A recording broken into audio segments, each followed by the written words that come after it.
வந்திருக்கீங்க. ரொம்ப சந்தோஷமா இருக்கு. ரொம்ப ரொம்ப ரொம்ப ரொம்ப மகிழ்ச்சியா இருக்கு. உங்களை பார்க்கும் போது நான் வந்து ஒரு மாசமா என் மனசுல இருந்த துக்கம் எல்லாமே உங்களை பார்த்தோட பஞ்சா பறந்துச்சு. அந்த அளவுக்கு உங்களுடைய முகம் சிரிப்பு தான் எனக்கு ரொம்ப சந்தோஷமா இருக்கு. இந்த சந்தோஷத்தை நீங்க எனக்கு எப்பொழுதும் கொடுக்கணும். கொடுப்பீங்களா? உங்க வீட்டு மக சரிங்களா? உங்க வீட்டு மகள், உங்க சகோதரி நானு. நிச்சயமா நீங்க கொடுப்பீங்க, எனக்கு ரொம்ப நம்பிக்கை இருக்கு. ஏன்னா மதுராந்த தொகுதி நான் பிறந்த மண், அது என்றைக்கும் நான் மறக்க மாட்டேன் என்பதை தெரிவித்துக் கொள்கிறேன். பிறப்பிற்கும் எல்லா உயிருக்கும் தமிழக வெற்றி கழகத்தினுடைய கொள்கை தலைவர்களை முதலில் வணங்குகின்றேன். தமிழக முதல்வர் அண்ணன் தளபதி அவர்களின் பிறந்த நாளை முன்னிட்டு மிகவும் சீரம் சிறப்புமாக நடைபெறுகின்ற செங்கல்பட்டு தெற்கு மாவட்டத்தில் இன்றைய தினம் மதுராந்தக ஒன்றியத்தில் நடைபெறுகின்ற பெரிய அதாவது பிறந்த நாள் தினமாக அண்ணனுடைய பிறந்த நாள் முன்னிட்டு நிறைய நிகழ்ச்சிகள் நாங்கள் வந்து கொண்டாடி கொண்டிருக்கின்றோம். சமீபத்தில் 10 நாட்களுக்கு முன்பு நம்ம மதுராந்த தொகுதியில் வந்து இணைப்பு விழா கொண்டாடி நீங்க எல்லாம் வந்திருப்பீங்க. நம்ம 20,000 பேர் டார்கெட் பண்ணோம். அதாவது நம்முடைய தளபதி அவர்களை நம்பி இணைவதற்கு 20,000 பேர் மக்கள் வருவார்கள் என்று நம்பினோம். ஆனா 20,000க்கு மேல தாண்டி 30,000 மக்கள் வந்தாங்க. ஏன்னா தளபதியை நம்பி இணைவதற்காக 30,000 மக்கள் வந்து அன்னைக்கு சேர்ந்தாங்க. இன்றைய தினம் பாத்தீங்கன்னா கூட்டம், அதாவது பிறந்தநாள் முன்னிட்டு பொதுக்கூட்டம் நடைபெறும் என்று சொன்னாங்க. 2,000 பேர் 3,000 பேர் வருவாங்க. இந்த கூட்டத்துல பார்த்தா 5,000 பேருக்கு மேற்பட்டு வரைக்க தந்திருக்கின்றவங்க அனைத்து நல்ல உள்ளங்களுக்கும் என்னுடைய மனமார்ந்த நன்றியும் வாழ்த்துக்களை முதலில் தெரிவித்துக் கொள்கிறேன். இந்த நிகழ்ச்சியை சீரும் சிறப்புமாக ஏற்பாடு செய்திருக்கின்ற தளபதி பிறந்த நாளை முன்னிட்டு நலத்திட்டங்களை வழங்கி உங்களுக்கெல்லாம் இங்க சிறப்பான ஒரு நிகழ்ச்சியை ஏற்பாடு செய்திருக்கின்ற இந்த பகுதியினுடைய அருங்கன ஊராட்சி மன்ற தலைவர் மரியாதைக்குரிய யோகேஷ் பாபா அவர்களுக்கும், ஜமீன் என்றத்தூர் ஊராட்சி மன்ற தலைவர் அன்பு சகோதரர் பூபாலன் அவர்களுக்கும் என்னுடைய நெஞ்சு நிறைந்த வாழ்த்துக்களை முதலில் தெரிவித்துக் கொள்கிறேன். அவருடன் இணைந்து பணியாற்றுகின்ற பாக்கத்தினுடைய அண்ணன் கிருபானிஜி அவர்களுக்கும், அருங்கனம் சந்திரன் அவர்களுக்கும், அருங்கனம் பகிரன் அவர்களுக்கும், நல்லாமூர் மகாலிங்க அவர்களுக்கும், KP கணாயிரன் அவர்களுக்கும், அன்பு அவர்களுக்கும், சரவணன், ஒவ்வொரு அமைச்சர்களும் எளிமை என்ற பெயர் கொண்டவர்கள். சாதாரண குடும்பத்தை சார்ந்தவர் தான் அவரு. கடந்த 2014 நான் நாடாளுமன்ற தேர்தலின் போது காஞ்சிபுரம் நாடாளுமன்ற தேர்தலில் போட்டியிடுகின்ற பொழுது எனக்காக அண்ணன் அவர்கள் எனக்கு வேலை செஞ்சாங்க. அப்போ அவங்க வந்து அப்ப தளபதி ரசிகர் மன்றத்துல எல்லாம் இருந்தாங்க. அவங்க அப்போ எனக்காக அவங்க எல்லாருமே சேர்ந்து பணி செஞ்சாங்க. அது என்னைக்கும் நான் மறக்க முடியாது. அதுபோல் அண்ணன் அவர்களுக்கு என்னுடைய மனமார்ந்த வாழ்த்துக்களை நன்றியை தெரிவித்துக் கொள்கிறேன். இன்றைய தினம் எனக்கு முன்னால் பேசியவர்கள் சொன்னாங்க, உங்கள் அனைவருக்கும் தெரியும், உங்க வீட்டு மக ஏற்கனவே 2021 எனக்கு இந்த மதுராந்த தொகுதி வேட்பாளராக அறிவிக்கின்ற பொழுது 4 மாவட்டத்தில் ஒரே ஒரு நம்ம சட்டமன்றம் தான் வெற்றி பெற்றது. அது எல்லாத்துக்குமே நீங்க தான் காரணம். இந்த 5 வருஷமாவோ எனக்கு நீங்க வாக்களிச்சு வெற்றி பெற்றீங்க. நானும் உங்களோட இருந்து இந்த 5 வருட காலம் பணியாற்றிருக்கின்றேன். இங்க இருக்கின்ற என்னோட தாய்க்கு, எங்க பெரியமா சித்தி எல்லாருக்குமே தெரியும், சகோதரிக்கு எல்லாருக்கும் தெரியும். நான் எல்லா விதத்திலும் உங்களோட நான் இருந்து பயணம் செய்திருக்கின்றேன். எதிர்கட்சியாக இருந்து, ஆளுங்கட்சி இல்ல, எதிர்கட்சியாக இருந்து 5 வருட காலம் பணியாற்றுவதன் காரணமாக தான் மீண்டும் அதிமுக எனக்கு வாய்ப்பு கொடுத்தாங்க. நான் பணி செய்யலைன்னா எனக்கு மீண்டும் வாய்ப்பு கொடுப்பாங்களா? சொல்லுங்க, கொடுப்பாங்களா? புரட்சி தலைவி அம்மா அவர்கள் 2014 வந்து எனக்கு வந்து காஞ்சிபுரம் வேட்பாளராக, நாடாளுமன்ற வேட்பாளராக அறிவிச்சாங்க. அதுக்கு முன்பு நான் சேர்மனா இருந்தேன். எல்லா பதவியிலும் இருந்தேன். நான் இல்லைன்னு சொல்ல அதிமுக. ஏன்னா நான் புரட்சி தலைவருடைய வீட்டில் இருந்தவர். எங்க அப்பா சாதாரண தோட்ட வேலை செஞ்சவர். எங்க அப்பா சாதாரண தோட்ட வேலையில் இருந்தவர் ராமாபுரத்துல. எனக்கு பேர் வைத்தவர் புரட்சி தலைவர் அவர்கள் தான். மரகதம் என்ற பேர் சூட்டியவர் புரட்சி தலைவர்கள் தான். எனக்கு அந்த உணர்வு இருக்காதா? சொல்லுங்க.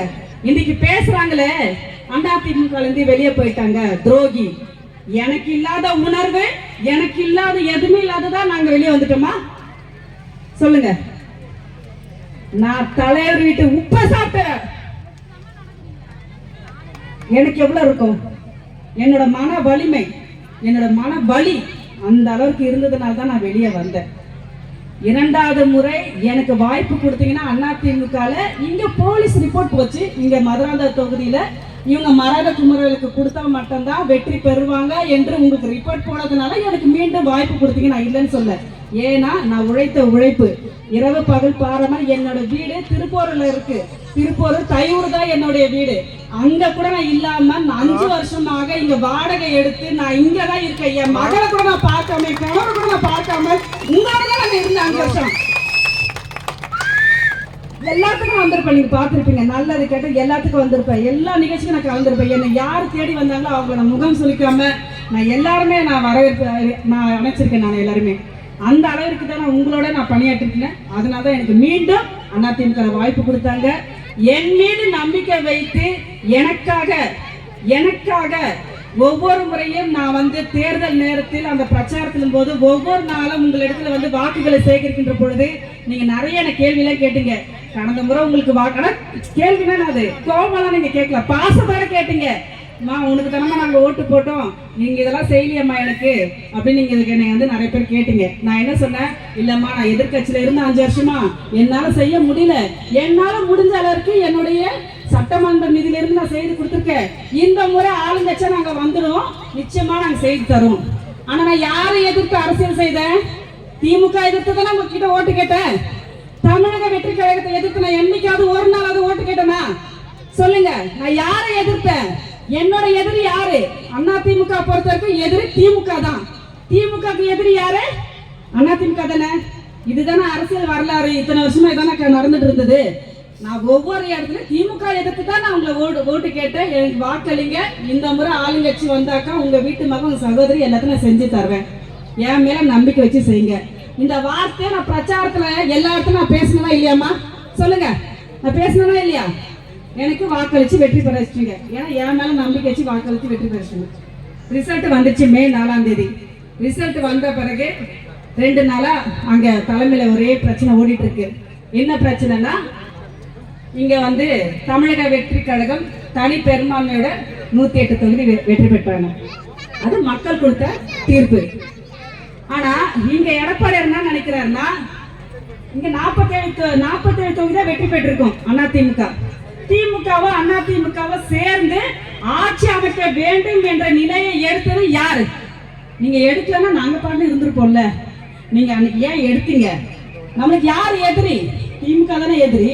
நம்ம யாரை எதிர்த்து அரசியல் செஞ்சோம்? புரட்சி தலைவர் யாரை எதிர்த்து கட்சி உருவாக்குனாரு?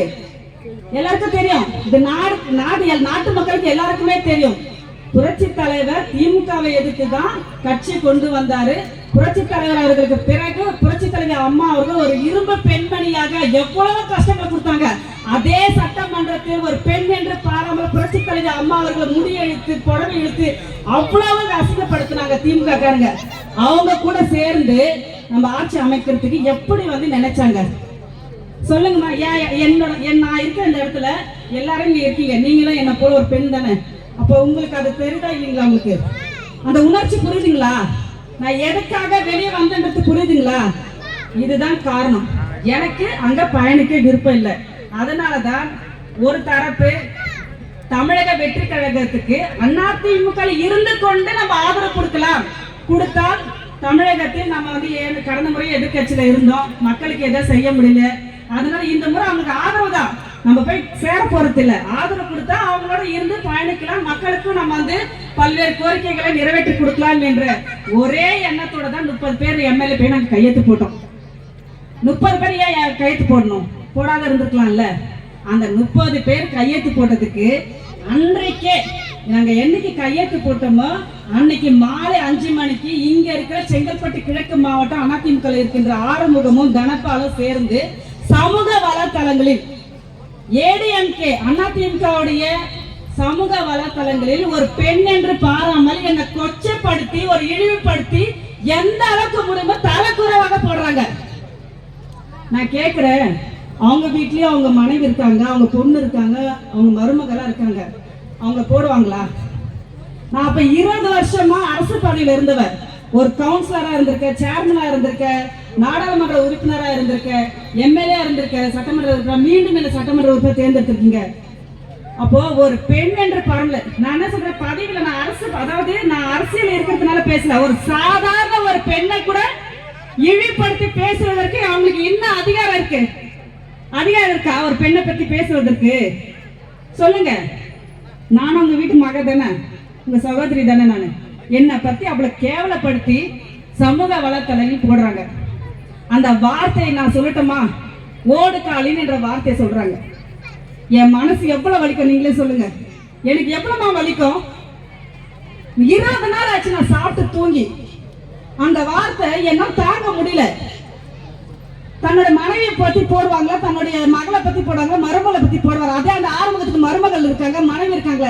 கேவலமான ஒரு மனுஷன். பிறவி ஒரு மனுஷன்னா என்னால எவ்வளவோ அனுபவிச்சிருப்பாரு. ஆனா கேவலமா ஒரு பெண்ணை பத்தி போடலாமா?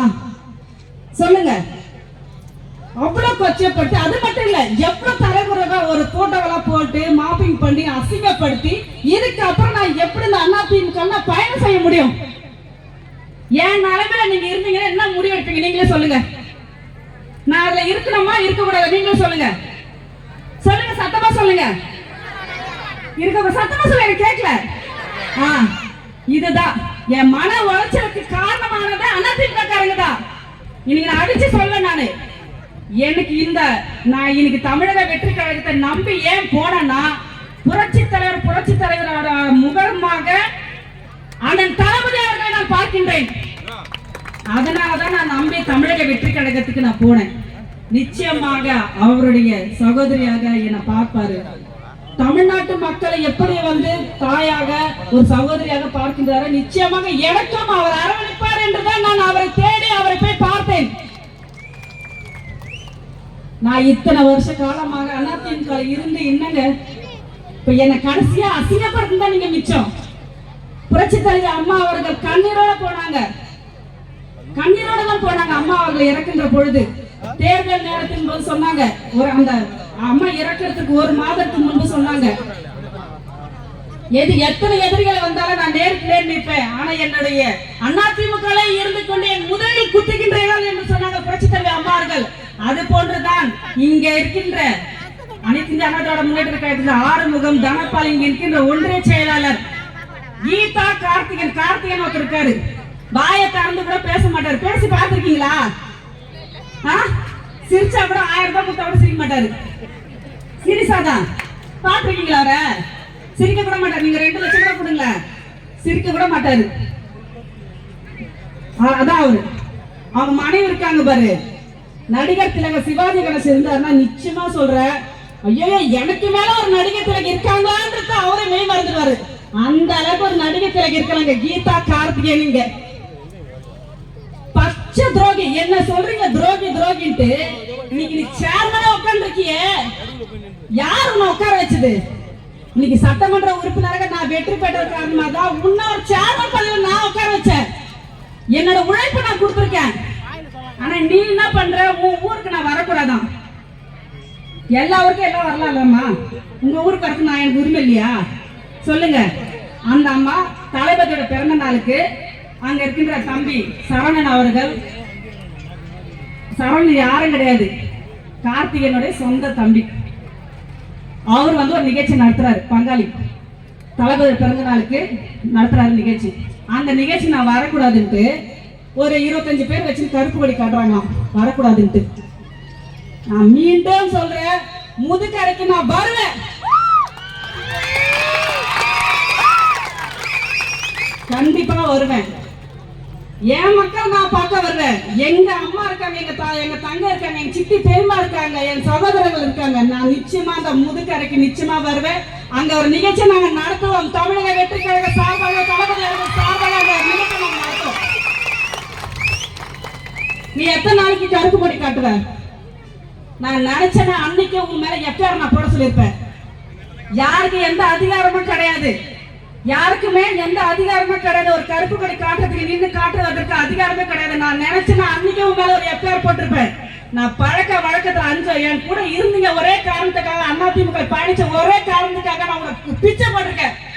எஃப்ஐஆர் போடான்னு நான் சொன்னேன். நான் நினைச்சேன்னா உனக்கு எஃப்ஐஆர் அடிக்க போட சொல்லியிருப்பேன். யாருக்கு உனக்கு உரிமை கொடுத்தாங்க? யாரு வேணாலும் மக்களை பார்க்கறதுக்கு யாருக்குமே எந்த நீங்க கருப்பு கொடை காட்டலாம் எல்லாம் நினைக்காத. யாரோட மக்களை போய் சந்தித்து மக்களுக்காக சமூக சேவை செய்வதற்கு யாரோட போகல. பதவியில் இருந்துதான், அரசு பதவியில் இருந்து கொண்டுதான் செய்யணும்னு அவசியம் கிடையாது. சமூக சேவை செய்வதற்கு யார் வேண்டுமானாலும் செய்யலாம். ஒரு தளபதி பிறந்த நாளுக்கு போயிட்டு அன்னதானம் செய்யறாங்க. அதுல உனக்கு இந்த வயிற்றுச்சல், உனக்கு வேணும்னா நம்ம சாப்பிட்டு போக வேண்டியதானே. அதுல அங்க சாப்பாடு போட்டாங்க, போய் சாப்பிட்டு போக வேண்டியதானே. யாருன்னா வேணாம்னு சொன்னாங்களா உன்ன? இதெல்லாம் பண்ணிட்டா எல்லாம் நடந்துடுமா? முதல்ல கவுன்சிலர், அதிமுக இருக்கிற கவுன்சிலருக்கு வேலை கொடுக்கறது கிடையாது. முழுக்க முழுக்க திமுக கூட இப்படி இருக்காங்க. மேடம் எப்படி இருக்காங்க? இலக்கமா இருக்காங்க. அப்படிதான் பண்ணிட்டு இருக்காங்க அவங்க சேர்மன். இங்க இருக்க அதிமுக இருக்கிற கவுன்சிலருக்கு வேலை கொடுக்கறது இல்ல, கிளை செயலர்களுக்கு வேலை கிடையாது, யாருக்கே வேலை கிடையாது. இன்னைக்கு இந்த ஒன்றியத்துல 60% பேர் வந்து தமிழக வெற்றி கழகத்தில் இணைஞ்சிருக்காங்கன்னா உன் மேல இருக்கின்ற காழ்ப்புணர்ச்சி. நீ பண்ண வேலை, நீ யாரும் அரவணைக்கல, யாருக்கு வேலை கொடுக்கல, பணம் யார் கொடுக்குறாங்களோ அவங்களுக்கு வேலை. நீ கடைசி வரைக்கும் நீ போராடு, நீ கடைசி வரைக்கும் நீ வந்து கட்சிக்காக உழைச்சிட்டு நைட்டும் பகல கயிறும் பகல் பரவல் நீ உழைச்சா கூட உங்களுக்கு வேலை கிடையாது. ஆனா திமுக மட்டும் இல்ல, யாரு வந்து அதிகமா பசுமை தராங்களோ அவங்களுக்கு வேலை. இப்படிதான் நிர்வாகம் பண்ணிட்டு இருக்காங்க. இங்க திமுகவும் அதிமுகவும் சேர்மன் பதவியில் உட்காந்துக்கிறாங்களா, கீதா கார்த்திகேயன் இப்படி இருக்கிறாங்க. இணக்கமா இருந்துக்குன்னு பணி செஞ்சுட்டு இருக்காங்க. இவங்க வந்து என்ன துரோகி சொல்றாங்க. நான் துரோகி தான், எனக்கு பிடிக்கல, நான் வெளியே வந்துட்டேன். மானமல்ல ரோசமல்ல நான் உப்பு மனசு ஒருத்தன்ற, அதனால நான் வெளியே வந்தேன். ஆனா உன்னை போல வந்து திமுக கூட சேர்ந்து சேர்மன்ஷிப்ல உட்காந்து திமுக மட்டும் வேலை கொடுத்துருக்கல. அது வந்து மக்கள் நிச்சயமாக தக்க பாடத்தை நீங்க கொடுப்பீங்க, எனக்கு நம்பிக்கை இருக்கு. இன்னைக்கு தமிழக வெற்றி கழகத்துக்கு நான் பதவியில இருந்தாலும் இல்லாவிட்டாலும் தளபதி அவர்கள் நம்முடைய தமிழக முதல்வர் அவர்கள் என்னிடத்தில் சொன்னது, மதுராந்தக தொகுதி பொறுத்த வரைக்கும் நீங்க என்னென்ன கோரிக்கைகள் மக்கள் உங்க இடத்தில் கொடுக்கின்றார்களோ நிச்சயமாக அமைச்சர் பெருமக்களிடத்தில் என்னால் இந்த முதல்வர் அவர்கள் நான் எல்லாத்தையும் அனைத்து திட்டங்களையும் முழுமையாக உங்களுக்கு நிறைவேற்றி கொடுப்பேன் என்ற வாக்குறுதி அளித்திருக்கின்றார். அதனால நீங்க கவலைப்பட வேண்டாம். நம்ம சகோதரி, நம்ம மகளை நம்ம வெற்றி பெற வச்சோம். அவங்க வந்து பதவி ரிசைன் பண்ணிட்டு ராஜினாமா பண்ணிட்டு இருக்காங்கன்னு நினைக்க வேண்டாம். யாரு அந்த இடைத்தேர்தலில் யாரை வேட்பாளராக அறிவிச்சாலும் அவர்களுக்கு வெற்றி பெற வைங்க. நிச்சயமாக தளபதி என்னிடத்தில் கொடுத்த வாக்குறுதி, என்னிடத்தில் என்ன சொல்லியிருக்காருன்னா, மதுராந்த தொகுதி மக்களுக்காக நீங்க எந்த கோரிக்கைகள் கொடுங்க, நிச்சயமாக முழுமையாக நிறைவேற்றி கொடுப்பேன் என்று சொல்லியிருக்காங்க. நீங்கள் கொடுங்க. உங்களுக்கு தேவையான பட்டா வசதிகள், வீடு மற்றும் உங்களுடைய அடிப்படை தேவைகள் எது இருந்தாலும் அந்தந்த ஊராட்சியில் இருக்கின்ற எங்களுடைய தமிழக வெற்றி கழகத்தின் நிர்வாகிகளாக இருக்காங்க, அவங்க இடத்துல கொடுங்க. நிச்சயமாக முழுமையாக உங்களுக்காகவே நான் பதவியில் மீண்டும் சொல்றேன், நான் பதவியில் இருந்தாலும் இல்லாவிட்டாலும் உங்களுக்காக நான் உயிர் மூச்சு இருக்கின்ற வரை உங்களுக்காக பாடுபடுவேன் என்று சொல்லி விடைபெறுகிறேன். நன்றி, வணக்கம்.